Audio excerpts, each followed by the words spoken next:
2017లో notification ఇచ్చిన physical education టీచర్స్ని ఎందుకు నియామకం చేయలేదు? తన కుటుంబానికి ఒక నీతి, మన కుటుంబాలకు ఇంకొక నీత.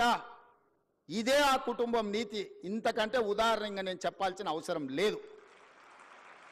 ప్రతివాడు ముసుగు తొడుక్కుంటాడు, కానీ ఓ సందర్భంలో ముసుగు తీస్తారు. లాలూ ప్రసాద్ గారు ఓ ఉపన్యాసంలో చెప్పిండు, ఊర్లో రజకుడి గాడిద మీద ఒక దుప్పటి, రాముల వారి బొమ్మ ఉన్న దుప్పటి ఉండేదంటే ఎప్పుడో మూటలు మోసే గాడిద. అది ఊర్లో ఎవరు చేనులో మేయడానికి పోయినా అక్కడ ఆ చేను వాళ్ళు కొట్టకపోను చూడంగానే దండం పెట్టేదని. గాడిద ఏమనుకున్నదంటే నాకు ఇంత గౌరవం ఉంది, ఈ మొత్తం ఏ గడ్డి అయినా మేయొచ్చు అని ఊరి మీద పడి తింటా ఉన్నది. ఓ రోజు ముళ్ళ చెట్ల నుంచి పోతుంటే ఆ పైన వేసిన బొంత మీద ఉన్న రాముడి బొమ్మ ఉన్న బొంత ఆ చెట్టుకు తగిలి అది బయటికి పోయింది. గాడిద చేనులకు పోయి మెయ్యంగానే దుడ్డు కర్ర తీసుకొని కొడితే నడ్డి ఇరిగింది. ఎందుకు చెప్తున్నా అంటే ఆయనకు కూడా తెలంగాణ ఉద్యమం అనే ఒక ముసుగు, రక్షణ కవచం కొంతకాలం ఉన్నది. ఆ తెలంగాణ ఉద్యమం కోసం మీరు అందరు చేతులు ఎత్తి దండం పెట్టారు. అది వారి గొప్పతనం అని వారు అనుకుంటున్నారు. అది తెలంగాణ ఉద్యమం యొక్క గొప్పతనం, విద్యార్థిని నిరుద్యోగ యువకుల యొక్క త్యాగం. ఇవాళ ముసుగు తొలగింది కాబట్టి ముఖం జల్లక ఆయన ఎక్కడున్నాడో ఇక ఈ పిల్లలు రోడ్ల మీద పడి నోటుకొచ్చింది మాట్లాడుతారు. 10 ఏళ్లలో మీరు చేపట్టని నియామకాలు 10 నెలల లోపల ఈరోజు 60,000 ఉద్యోగ నియామకాలు. రేపు 9 తారీఖు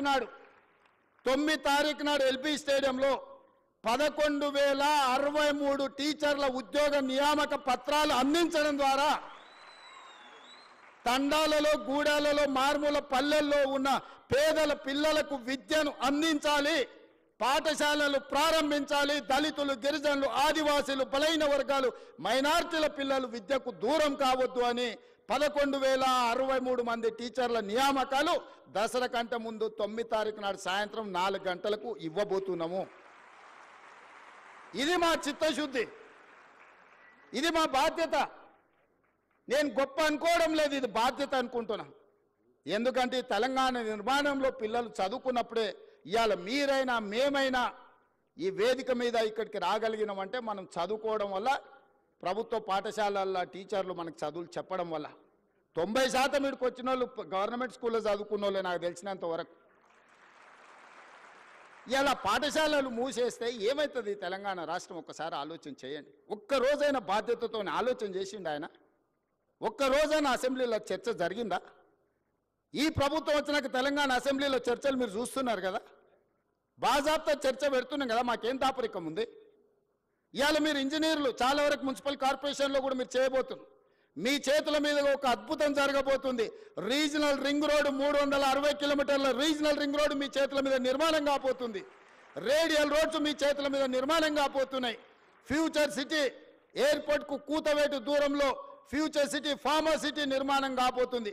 మీ చేతుల మీద మూసీ రివర్ డెవలప్మెంట్ ఫ్రంట్ ఎవరు అడ్డం వచ్చినా నిర్మించి 55 కిలోమీటర్ల మూసీ రివర్ డెవలప్మెంట్ ఫ్రంట్ మీ చేతుల మీదుగా నిర్మించి ప్రపంచానికి ఆదర్శంగా నిలబెడతాం. లండన్లో హడ్సన్ రివర్ ఉంటుంది, అదే లండన్లో థేమ్ రివర్ ఉంటుంది, అమెరికాలో హడ్సన్ రివర్ ఉంటుంది, అదేవిధంగా గుజరాత్లో మీకు సబర్మతి రివర్ ఫ్రంట్ ఉంటుంది. హైదరాబాదు నగరానికి న్యాచురల్గా ఉన్న మూసీ రివర్ ఎందుకు అభివృద్ధి చేసుకోవచ్చా అని నేను అడుగుతున్నా. ఇవాళ నేను మిమ్మల్ని అడుగుతున్నా, కృష్ణ, గోదావరి, యమున, గంగా, సరస్వతి అన్ని నదుల పేర్ల మీద మన ఆడబిడ్డలకు పేర్లు పెట్టుకుంటున్నాం, అవునా? మన ఇంట్లో ఆడబిడ్డ పుడితే కృష్ణానో, కావేరో, గోదావరో, సరస్వతో, గంగానో అని నదుల పేర్లు మన బిడ్డలకు పెట్టుకుంటున్నాం. ఏ తండ్రి అయినా ఆయన బిడ్డకు మూసి అనే పేరు పెట్టుకున్నాడా? ఇన్ని నదుల పేర్లు, పవిత్రమైన నదుల పేర్లు మన ఆడబిడ్డలకు పెట్టుకున్నప్పుడు మూసి అనే రివర్ పేరు ఏ తండ్రి అయినా బిడ్డకు పెట్టుకున్నాడా? ఎందుకు పెట్టుకోలే? ఆ మూసి కంపు కొడుతుంది కాబట్టి, మూసి మురిగిపోయింది కాబట్టి, మూసిలో విషం చిమ్ముతున్నది కాబట్టి, ఆ విషము, ఆ కంపు, ఆ మురికి మా బిడ్డల పేర్లు పెట్టుకోవద్దని తల్లిదండ్రులు ఏదైతే అనుకుంటున్నారో ఆ మూసి మురికిని ప్రక్షాళన చేయాలనుకుంటున్నా నేను. ఆ మూసిని నిర్మాణం చేయాలనుకుంటున్నా నేను. ఎందుకు యమున, సరస్వతి, గంగా, కావేరి పేర్లు పెట్టుకున్నప్పుడు మూసి అని ఎందుకు మన బిడ్డలకు పెట్టుకోకూడదు ఆ మూసిని అద్భుతంగా నిర్మించినప్పుడు తప్పకుండా తల్లిదండ్రులు వాళ్ళ బిడ్డల పేర్లు మూసి అని పెట్టుకుంటారు. అంత అద్భుతమైన నిర్మాణం మనం చేసుకుందాం. నిర్మాణ క్రమంలో మల్లన్న సాగర్లో 14 ఊర్లను ఖాళీ చేసి 60,000 ఎకరాలు మల్లన్న సాగర్లో ల్యాండ్ ఎక్విజిషన్ జరగలేదా? కొండ పోచమ్మలో జరగలేదా?